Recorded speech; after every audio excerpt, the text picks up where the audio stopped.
Hi, it's Phil from Spokes Education.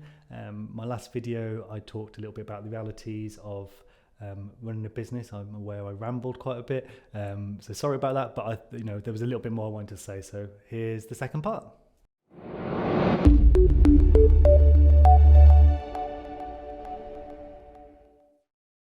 The last thing I want to kind of talk about in terms of reality is the kind of the joy side of things from running a business.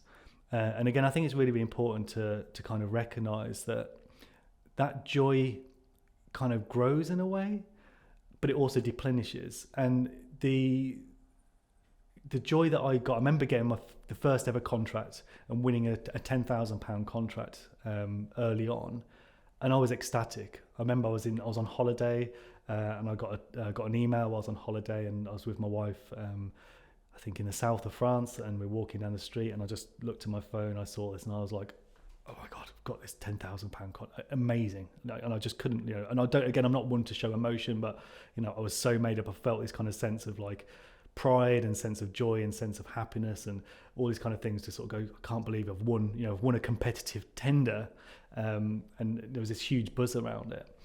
And as with most things in life, once you do something multiple times, that dopamine hit reduces and reduces, and it's harder to get that hit. It's why people get addicted to stuff, right? Because they seek that hit and they have to get more and more and more.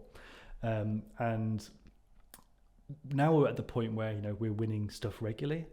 We are winning 6-figure contracts regularly, and I don't get the same amount of joy that I get from them than I got from that first 10,000. Not even close. Now it's like £100,000 contract. We've got it. Okay, great, good news, everyone. Let's get on with it. And it's not like I don't get that kind of unbridled joy and pride and happiness. I kind of see it as this is the normal now.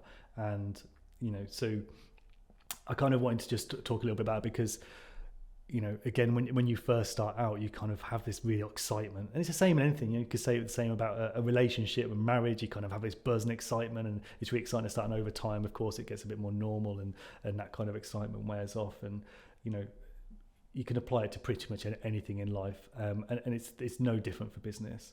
The reason why I keep going with the business is because there's always something else we can do.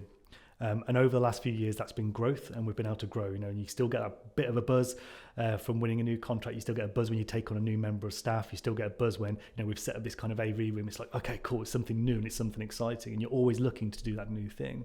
I'm also very aware that we're kind of getting to that point where I have to make a decision now on. I always said that we want to get to about a team of 15, 16, and I didn't particularly want to grow beyond that. And the reason I didn't want to particularly grow beyond that is because it becomes a little bit more unwieldy, a bit more manageable, a bit more stressful. It becomes a slightly different beast in terms of a business. It becomes, from a small kind of, family-run style business to something a little bit more corporate. And we're kind of on that tipping point now where we're kind of getting to the point where it's like, okay, we need to now start thinking of these kind of things that we've never had to worry about before in terms of kind of processes, in terms of, using kind of project management tools and all this kind of stuff that feels a lot more corporate, and it feels a lot more like, okay, we're going from that kind of more personal side. We're having to put things in place in client contracts and setting expectations with clients, and losing some of that kind of flexibility and some of that kind of what's kind of made us successful in the past and what's made us a little bit more unique. And we've kind of got a tipping point now. How much do we kind of tip into this kind of more corporate world? And how much do we continue to grow? Do we kind of say we grow? Now there's, my kind of thought on it was always, I don't want to grow beyond 60. I'm happy doing this and that. But as you kind of get closer to it, you feel like, okay, well, what's next? So what's next? Now I can see a few things, and I can see a little bit into the future. Say, okay, we can do things a little bit more efficiently. We can go for this type of business. We can start doing more of this. We can we're looking at doing more filming work, for example. Which is a bit more exciting, it's a bit different. And again, it gives that variety. Variety is the spice of life, is what they say. It's absolutely true, and it's something. Again, you can't, like I say, that dopamine hit will decrease the more you do the same thing again. And if you do something different, again, you give yourself the chance of that bigger dopamine hit and staying happy. So my kind of concern is that, we kind of get into this but more routine. My passion, my happiness for it will dwindle, and then what? Where's my purpose? Where's my drive? Where's all those things has got me here now? And I've been so happy for these last few years, largely in my life because of the joy that the business has given me and all that kind of stuff. And it's having that kind of point where, do we kind of continue on this kind of growth path and still trying to chase that dopamine hit, but eventually it's going to run out. We could get to like 300 staff and global organization. Am I going to be any happier than this moment right now? Probably not, in reality of things. So then you kind of go, well, will I be any happier if I just stay like this for the next 30 years? Probably not as well. So it's kind of then thinking about how you can do things. And that's why I've never kind of really wanted investment. I never really wanted that big hit. I never really wanted to win the lottery. I've never wanted those things because I know that, it sounds great in theory, right? It sounds all amazing, but actually in reality is you get that big hit and then what? And again, I'll refer back to Stephen Bartlett, and he said it, when he got that £300 million deal where he sold his business, he almost hit an instant depression. And I can see myself doing the same. I can understand how we would feel that.